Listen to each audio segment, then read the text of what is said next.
This is the Morning Drive Podcast from Double T 97.3, presented by Cantex Roofing and Construction. I'm Mike Hebert, owner of Cantex Roofing and Construction. Every day is game day, and we'll get it right when it comes to your roofing, construction, windows, and mirrors. Call Cantex Roofing and Construction today. Together, we are one serving you. Jamie Lent and Jeff McGuire. I'm Chuck Heinz. Is there a winter Olympic sport that you are really looking forward to, or that you tune in for, or that you're like, no, okay, that's something I'm excited about? Yeah, no, I don't think there's one that I'm just like super antsy about. I think there's a lot of them that are entertaining to me, and some of them are, I don't know, just this normal sports, but some of them are just quirky sports that are more fun. I mean, anytime there's skiing and snowboarding and stuff like that, I think that's fun. I like the big ski jump. Mm-hmm. Yeah, that's probably, if you're asking me, it's like, okay, you can only watch one, and I don't know that I would go to a Winter Olympics because it always looks so cold, and I realize because there's snow involved, and it's usually in some kind of mountain region because of the skiing and, like you said, the snowboarding. I'm not into, I guess if somebody said, hey, would you like to go to the gold medal hockey game and it involves the United States versus Yugoslavia or whatever, I'd be up for that. Sure. I don't know if Yugoslavia is this still a country, Yugoslavia? No. I don't think so. Okay. Yeah. Okay. I mean, it just kind of went by the wayside, didn't it? Did the Russians take that over too? No? Okay. Jeff knows, but he's not willing to share. There was quite the civil war with those guys, and they split. Okay. It's like three countries now, I think. Okay. But the big ski jump. They did not get along together. I don't know what to make of Lindsey Vonn. I feel bad for her because she has basically had a knee replacement almost, I don't think it was complete, but damn near, on her right knee. And then, last week, on the last, of a test run, she blew out her ACL on her left knee, and then she announced yesterday that despite a ruptured ACL, she's still going to ski in the Olympics. I don't know how you do that. Obviously, she's got a medical team, and I mean, I don't know if it's as simple as, well, we're going to tape it up and do the best we can. Man, there's a part of me that's like, okay, I get what you're doing, but on the other hand, it's like, you got to think long term too. It's like, probably at some point in time she'll face a knee replacement in that knee as well. But goodness gracious, I mean, you just let her make that decision on her own. It's not our job to make that decision. I know. It's just, and I'm sure that, like I said, I'm sure that she's gotten, plenty of medical advice in terms of what the long-term ramifications are and things like that. But, first of all, skiing is obviously it's a very athletic sport, and I realize a lot of you do that. But to do that at that level is just crazy. And then to think how fast they go. When she injured this knee, she was going like 85 miles an hour. Yeah, it's crazy. Dangerous sport, obviously. Yeah, and you're just going out of control. Well, I mean, you're in control as much as you can, but she's been to the Olympics 4 times. She has 3 medals and 1 gold, and I think that's what's really driving this is that despite her checkered career, in which she's been a part of 9 team world championships, at the world championship level, she's won 8 medals and 2 golds. She's been on 145 podiums, yet I think she would say to you, I still feel like I haven't really achieved what I wanted to achieve, because the Olympics is what you look at. Mm-hmm. And while they have all these world championships and all this other stuff that goes on, you look at kind of what her performances in the Olympics have been disappointing. Just because she got a bronze in the Super G, and 2010, and then in the 2018 Olympics, she got a bronze in the downhill. She did get a gold in the Vancouver Games in 2010, but that's it. And I mean, she is.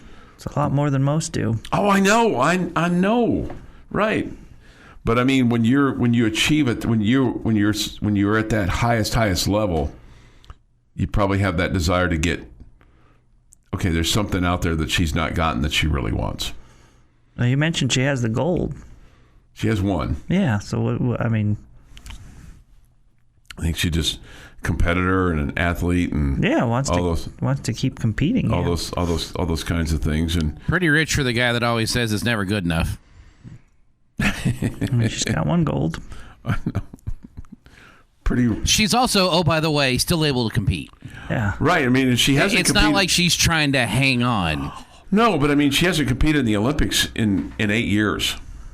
So she's missed a couple of Olympics, and part of that's because of injuries and things like that. But I mean, look, I mean, for just having at least a part. I think when I say partial, I mean any kind of replacement in your body, I think is pretty significant. When you take out stuff that was, originally there and you replace it with titanium. I mean, I think that's, for her to be able to just ski, I mean, I tip my hat off to her to be able to just do that.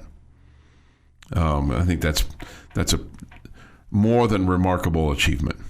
And I'm sure there's plenty of you out there that have had a knee or a hip replacement that are skiing. And I tip my hat to all of you that have the ability to do that. But I was just, when I saw that she was injured, I thought maybe that the Olympics was lost for her. But and maybe they've just told her, hey, Lindsay, you can't hurt it any worse than you already have. And that happens sometimes too when you see these things. Yeah, just the question is, can you compete at a high level with the injury? Yeah, and what's that going to look like? The old, well, shoot it up. It'll be all right. Rub a little DMSO on it. It'll be okay. I think that's what they give the cattle. Kind of all that kind of drug.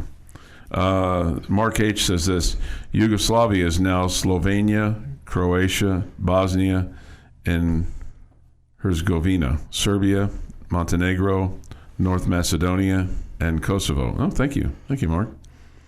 Little world geography lesson there. 8. So, what was just simply Yugoslavia is now a bunch of other stuff, including Croatia. That's right. Yeah. We wouldn't have Tony Kukoc without that, would we?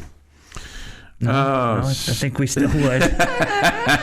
Your daily dose of sports and fun. This is the Morning Drive Podcast from Double T 97.3, presented by Cantex Roofing and Construction. Time for this day in sports history. Today is Wednesday, February the 4th, 2026. We've been on a pretty big streak of unhappy moments in history. We got a weird one today. Okay, good. We got a weird one today. Better weird than sad. I mean, it's not like the happiest of things ever, but it's weird. This definitely falls into the weird category. Okay. However, one of my favorite things happened on this day in history. Oh. 1952. Jackie Robinson becomes the first African-American executive of a major U.S. TV and radio station as Director of Community Activities at Radio WNBC New York and TV station WNBT. We could have worked for Jackie. NBC. We could have worked for Jackie. That'd been pretty cool, huh? See? I don't know if this show would fly in New York. What do you think, Jamie? I don't know. Maybe. I don't know that they'd appreciate us talking as much Texas Tech as we do in New York. There's crazy people in New York too. Yeah, we'd have to adapt, but I'm confident that we have the ability to adapt. Us? Yeah. Okay. 1958. Major League Baseball Hall of Fame fails to elect anyone for the first time since 1950. Of the 400 players on the ballot that year, 154 of them would receive at least one vote, and 40 of them would eventually make it into the Hall.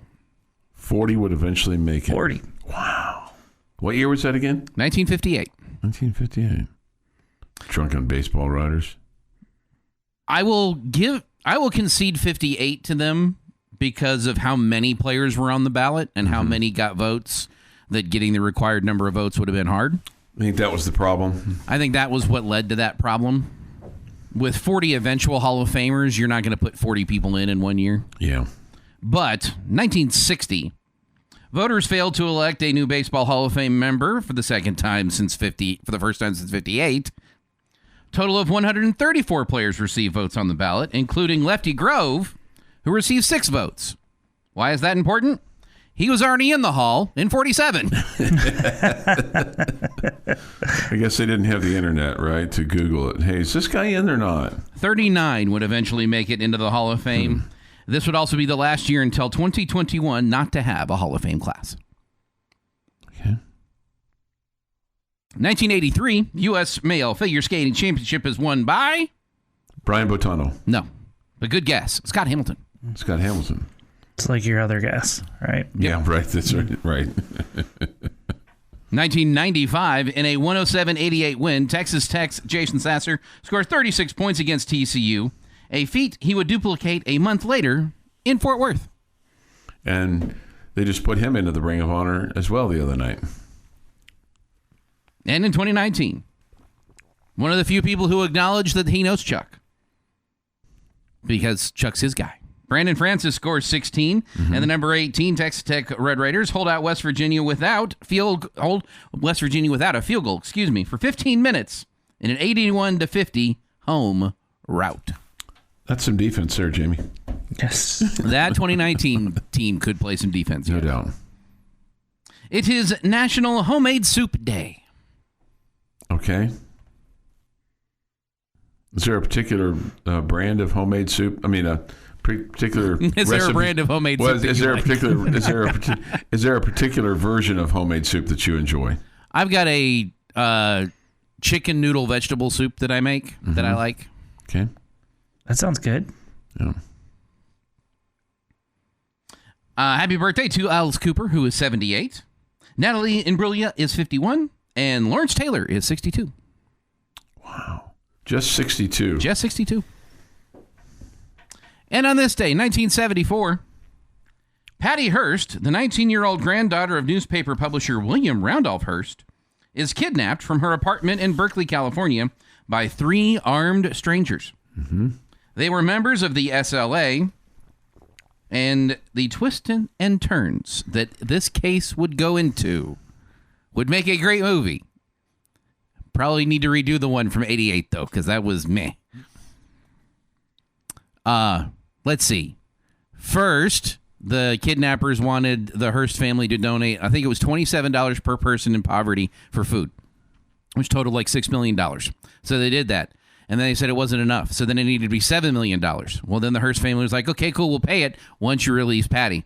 And then Patty was involved in a bank robbery with the SLA. Right. And was eventually captured and arrested. Like, there's twists and turns in this one that make this one weird. No, there's no doubt. And that is This Day in Sports History. This Day in Sports History. All right. Thank you, Jeff. 6:50 this morning here on the Morning Drive. There is Big 12 basketball tonight, although it's very meh schedule. Okay. Oh, yeah? Yeah.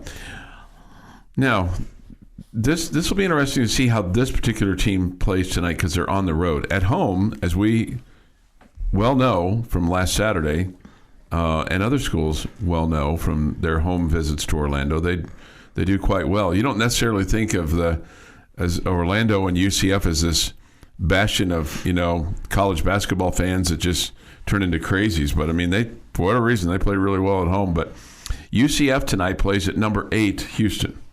Okay. And I expect Houston to completely throttle them. Okay. Yeah, I don't disagree with you. Colorado tonight, both teams with 9 losses, and Colorado will be here, I think, in the next week or so to take on the Red Raiders. They play at Baylor tonight. That's a 7:00 tip. Number 16 BYU, and the Red Raiders, of course, have beaten them. They're going to have to go to BYU at the end of the year to play in Provo. But BYU at number 16 plays at Oklahoma State tonight. And then 2 teams that are going fast nowhere. Arizona State plays at Utah tonight. Okay. Mm-hmm. So that's I would tell you seemingly a very pedestrian Big 12 schedule tonight. I would agree. Tomorrow night, your next opponent is in action. West Virginia plays at Cincinnati. Cincinnati is 11-11 on the season, and West Virginia is 14-8. So, I like that they're playing Big 12 games on Thursday and Friday now. Okay. The Big 12 standings look like this: Arizona's 9-0, Houston is 7-1, KU and Iowa State are 7-2. Then UCF and Texas Tech at 6-3. BYU is 5-3. West Virginia is 5-4. That's 8. Those 8 probably are headed to the NCAA tournament. I'm not. Maybe Oklahoma State has a chance still. They're 15-6 overall, but they're 3-5 in the conference. Yeah, they would have work to do. Yeah, I feel like right now it looks like 8. And West Virginia might be a team that, at 5-4, they may have to win at least 4 or 5 more games to make it. Probably, you would assume they've got to get to 9-9, right? Yeah, at the bare minimum. Yeah. Mm-hmm. But other than that, I would say that it's pretty safe for the other 7 schools. Even with, you'd have to have. I just don't anticipate a total collapse because I think at this point in time, I think the class of the league is right now Arizona and Houston. And you then think? Well, it's my opinion. Yes. Yeah, I think the world would agree with you. Okay. And then do you separate KU and Iowa State from the pack, and then another grouping? I don't. Okay. You put KU, Iowa State, UCF, Texas Tech. I don't put UCF in there. You do not. Mm-mm. Okay. I put BYU in there. Okay. Yeah. But if UCF goes in and beats Houston tonight, then you have to. Then that would change my opinion, but that would be a shock. Yeah. This is the Morning Drive Podcast from Double T 97.3, presented by Cantex Roofing and Construction. Jamie Lent and Jeff McGuire. I'm Chuck Heinz. Nice to have you with us today. This thought from a redistricting thought from the Yates Flooring Center chat line. Get your take on this because you're going to know more than me, which is that goes without saying. With the new realignment, the Lubbock Amarillo district is going to be extremely salty in girls basketball. Yeah. With 10 teams, there will be 1 or 2 worthy teams getting left out of the playoffs. Maybe so.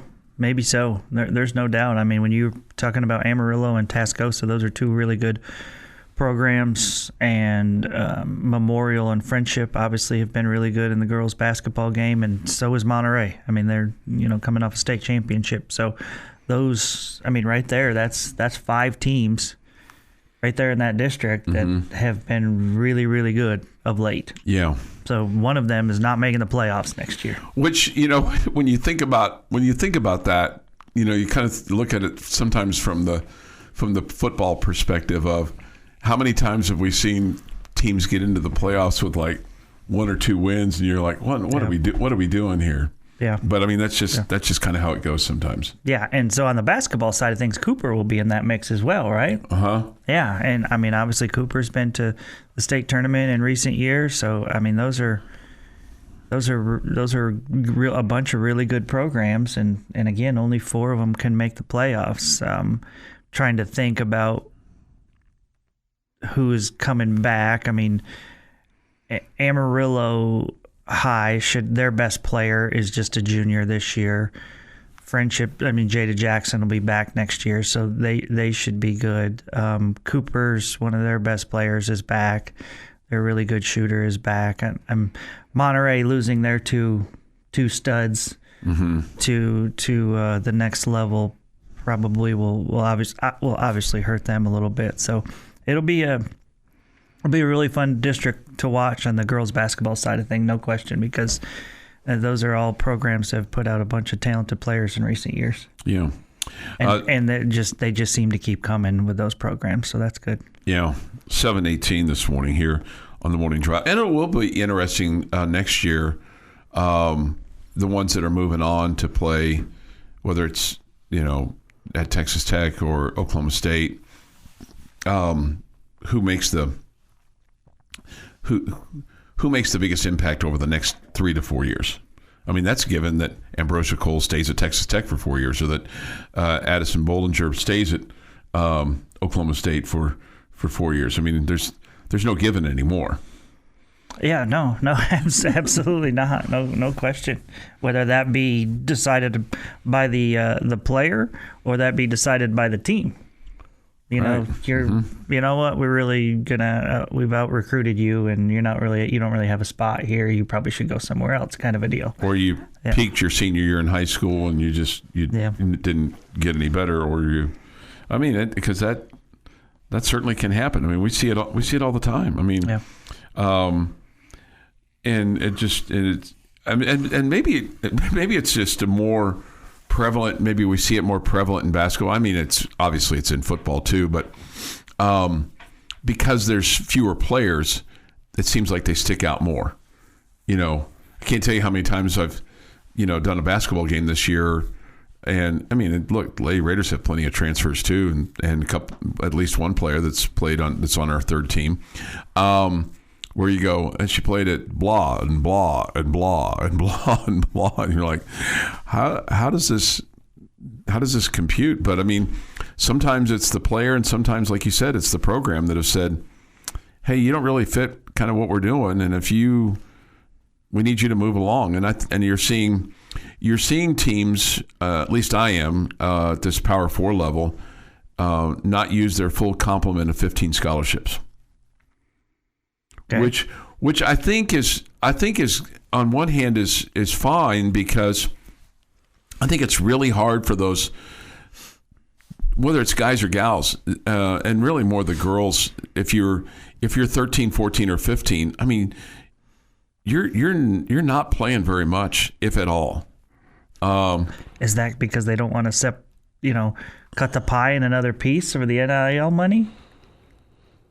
No, I just think it's because it's just a numbers game. I mean, I think in the case of Texas Tech this year. Look, I'm not in all those meetings, but my understanding for this year was that there was a conscious decision just to not have 15 players, because it's just you're not playing them, and it keeps from having people that aren't happy, because you can say, "Hey, I'll be the 15th guy." Hey, I'll be the 15th gal, and then you get to game 25, and you're all you're doing is practicing, and you're running, after missed free throws, just like the star player, and you're just kind of going, what am I doing here? And you start to feel maybe a little sorry for yourself, and then some of that just kind of spreads through the team a little bit, especially if you're not winning.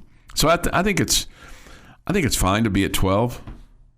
Or 11, which is kind of where you are right now as far as Tech is concerned, until you get Stephanie eligible, and I don't know if that's going to happen this year or not. And I think at this point, even if they declared her, hey, she's got 2.5 years left, you've got 8 games left, plus one potential in the Big 12 tournament, at least, that you're guaranteed, and then. Whatever you have in the NCAA tournament. So for the Lady Raiders, you have 9 seniors? Is that right? Yeah. Yeah, 9 seniors. So you only have 12 on a team. That makes for a complete roster turnover. Yeah, sure it does. In this particular case, for next year, it does. And only one player that's playing minutes that has the potential to be back, right? Yeah. Yeah. Yeah. And Jalen Bristow. So, right. Yeah, I'd that's like to have her back. Complete. Yeah, absolutely.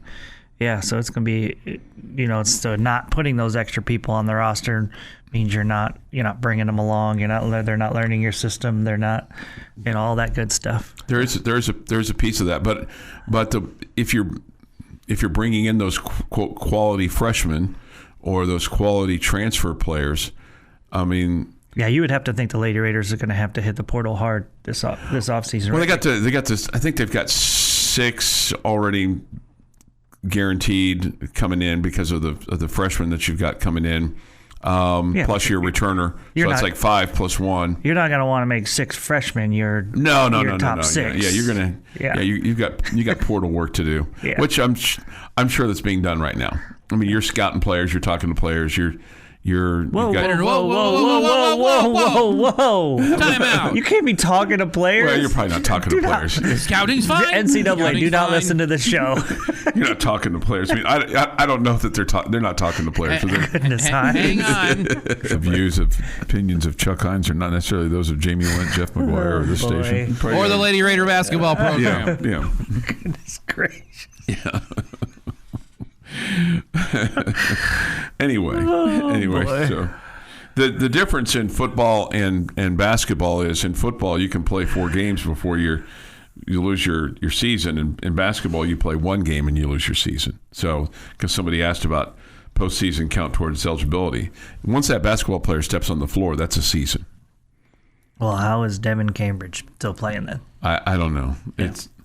I have. So when did that rule change? Because we had a whole up to the postseason, then we got a new year. Well, I mean, but I'm just saying you've got your hardship cases, and you go and you make your appeal for injury and stuff like that. I'm just saying if you had it, like for instance, Kobe's kid that's at Arizona, they've now said that he's going to redshirt. If he were to step on the floor and he's not injured. What? LeBron's kids. I'm sorry, LeBron's kids. I knew it was one of them. LeBron's kid. Hey, I got a great idea. Let's have Jamie's question of the day next. Kobe's kids are all. They're all girls. Jamie's question of the day next, huh? Yeah, that'll be next this morning here on the Morning Drive. The Morning Drive podcast from Double T 97.3 is presented by Cantex Roofing and Construction. Jamie's question of the day on Double T 97.3, presented today by someone not named Jamie, is brought to you by Connecticut of West Texas. All right, gentlemen. We've kind of touched on it a little bit, and the Olympic break is about to start for the NHL. The Olympics are about to get started for Team USA. Mm-hmm. So I want 1 or 2. 1 or 2 Texas Tech athletes you would love to see in an Olympic event that are not playing that event. So, like, you can't pick the Culver, or you can't pick the Texas Tech track and field guys for the Summer Olympics. That would be a little, that's just par for the course. If that's what those guys like. In theory, if you wanted to see Jarrett Culver be in the high jump, that would be cool, family ties and abilities and everything else. But 1 or 2 athletes from Texas Tech history that you would love to see compete I in feel the like Olympics. I feel like Horseshack on Welcome Back, Kotter. Sure. I got it. I want to see Jakeem Grant be in the bobsled. I think he could be fantastic with his speed. The Achilles is going to be a bit of a problem right now. Well, we're going to assume health. We're going to assume a healthy athlete. Okay, so second one. Okay, I got another one. Yes. Okay. Now, bear in mind that this is not necessarily about arm strength, but it is, and it's also about technique. And I think he's a guy that has a lot of technique and could pick it up pretty quickly. But I'd love to see what Patrick Mahomes could do throwing the javelin. Okay. So those are my 2. How about that? That's not bad, huh? Which of the events is the one that crashes? Is it the luge or the skeleton? Which one's more dangerous? I think the skeleton is more dangerous. Yeah, okay. I Because agree. it's the head first down the bobsled. I would like to see Chris Beard do the skeleton.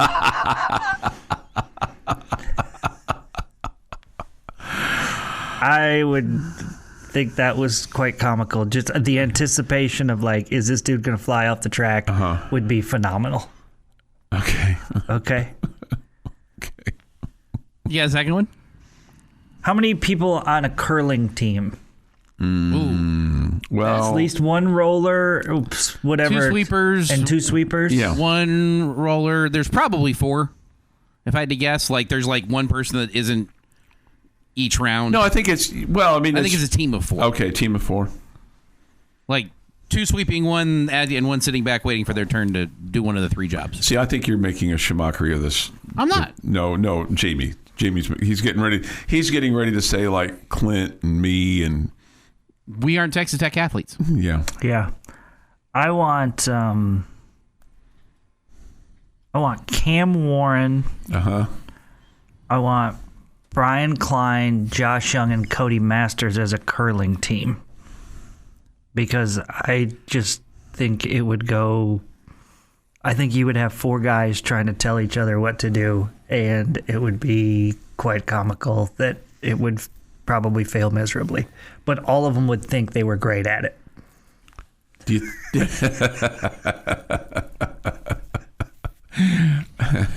you think Joey McGuire would be a good curling coach? He might be. You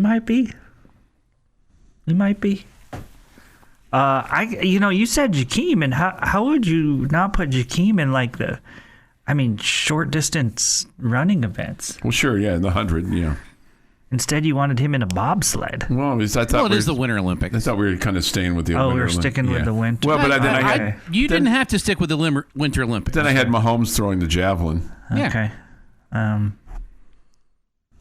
Yeah, that's not a Winter Olympic sport. I wonder if I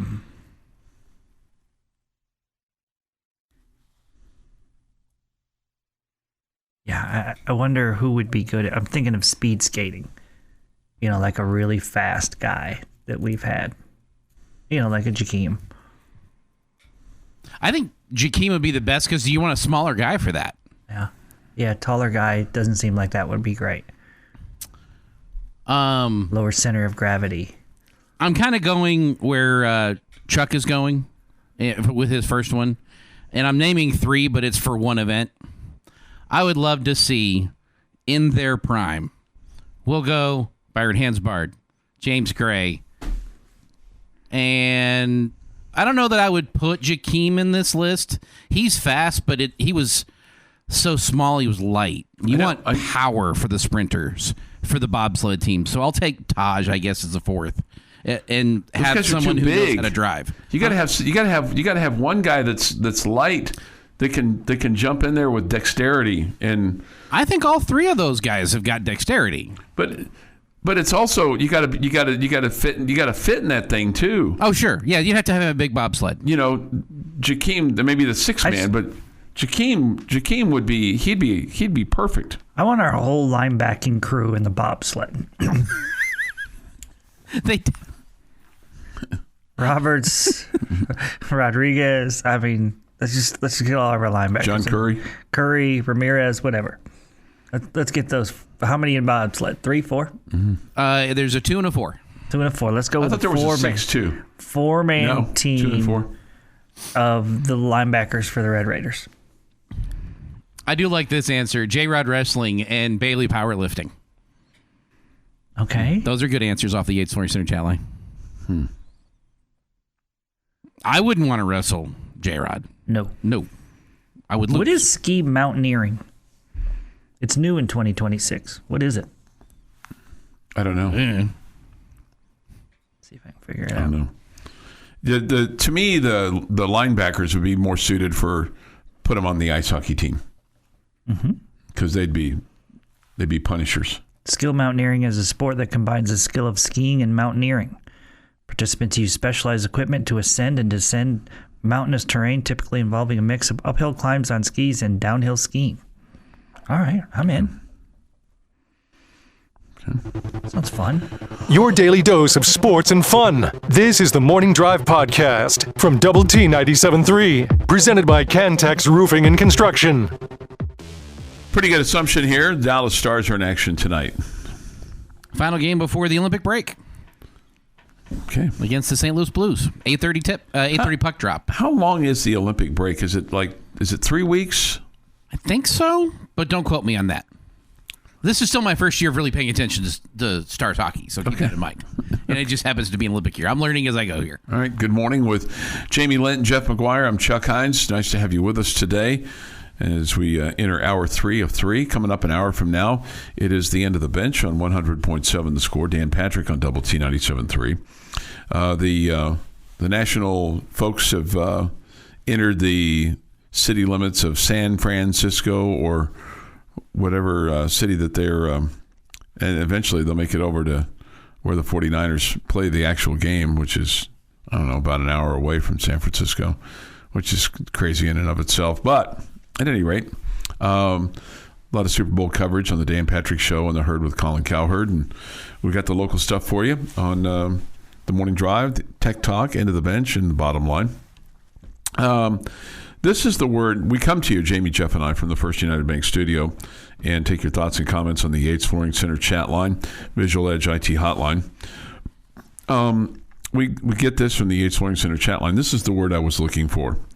A docent is a trained volunteer guide or teacher in museums, galleries, or zoos who lead tours and provides educational experiences.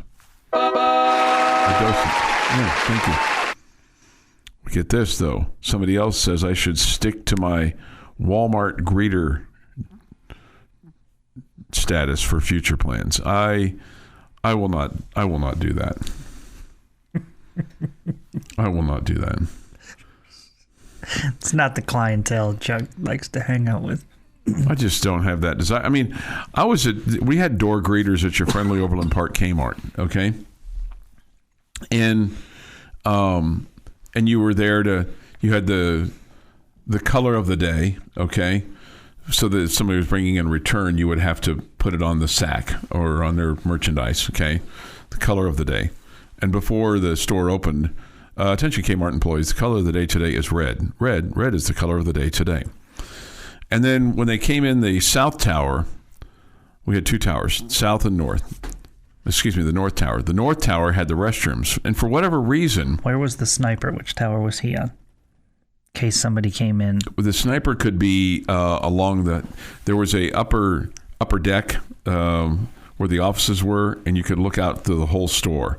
So you could stack the snipers up there if you wanted to. But you had this buzzer. If somebody wanted to use the restroom, you would buzz them in. And you never didn't not buzz somebody in. It wasn't like there was like, I'm sorry, there's 5 people in there already. I'm not going to buzz you. But you had to hit the buzzer so that they could get in. And so the door greeter would have to pay attention to people wanting to go to the bathroom. It was amazing the number of people you would open up the store at 10 o'clock and boom, right away somebody had to go to the bathroom. It's like, really? You couldn't take care of that before you got here? I don't know, man. Somebody says this. It is frowned upon for Walmart greeters to hand out business cards. Well, if I'm doing that, then that probably wouldn't be something that I would be involved in. Chuck would be the guy that says, "Hi, welcome to Walmart. Get your junk and get out." I meant that in a positive light. Chuck, you have a friendly, outgoing personality. Oh, okay. Well, thank you. Let's see here. Some Steven says this for the hockey break, Jeff. Olympics are typically 2 weeks. Yeah. Yeah, they Stars play tonight, and they return to action on the 25th. So it's 21 days for the Stars. 3 weeks, yeah, because you're going to need some time off. Yeah. Well, get everybody back in where they need to be. Yeah. Yeah. We get this with regard to Jamie's question of the day and my thought of Jakeem Grant being a bobsledder. I seem to remember those bobsled guys generally having bodybuilding-sized legs. The Jamaican team in Cool Runnings were the exception. And that team didn't do very well either, though. So maybe that's not the... No, but they came back 4 years later with the respect of their compadres, of their competitors. So that's all that was necessary there. Yeah. Do not disparage Cool Runnings. Yeah. Let's see. Earlier, we were talking about Lady Raider recruiting and things like that, and next year, and kind of hyping up the roster a little bit because you're going to lose a bunch. When Chuck is locked out of the gym, we will know why. Chuck is on a damn roll this morning. I'm dying. Thanks for the entertainment, whether you mean it or not. What do you mean whether we mean it or not? This is a highly organized program with laughable moments interjected in periodically to keep you entertained. Are they planned laughable moments? Or they just happen organically? I prefer the organic ones. Okay, I think they're more genuine. Okay. Mm-hmm. In today's news, Lady Raider basketball is under investigation for tampering, thanks in part by leaked sources on a local radio show. Good gracious, Chuck. LMAO. And I do know what that means. Okay. Is there such thing as tampering now? I mean, it feels like Dabo accused Ole Miss of it, and Ole Miss didn't even deny it. Right. Nothing to see here by anybody. Yeah. Like, what? Okay, so next, right? Yeah, okay. And? Yeah, so we were calling your player while he was in class. Mm-hmm. We know he had already signed a contract with you. He was going to class. And we called him, and we asked him how much his buyout was. And we tried to get him to leave your school in the middle of class to come to our school, and we told him we would pay him more. So what's the problem here? It's not our fault. Why does anybody see this as bad? It's not our fault that the professor allowed the cell phones to be used in class. That's exactly right. It's the professor's fault. It is 100% the professor's fault. Nothing to see here. Yeah. Ole Miss didn't do anything wrong. No. No, not at all. Not at all. Somebody echoed the thought that I had privately, and I'm going to go ahead and say it. Somebody says this: Trinity has the worst end of the stick when it comes to travel for all sports and not just football. We've been playing in a district for many years that only has a Midland school in the rest are Fort Worth. Somebody on the chat line, I echo this: private choice, your choice. Private school, your choice. Yeah, sorry, I can't feel sorry for you. It's what you decided to do. So that's kind of how that works. This has been the Morning Drive Podcast, presented by Cantex Roofing and Construction. Check out our library of Double T 97.3 podcasts at doublet97.3.com.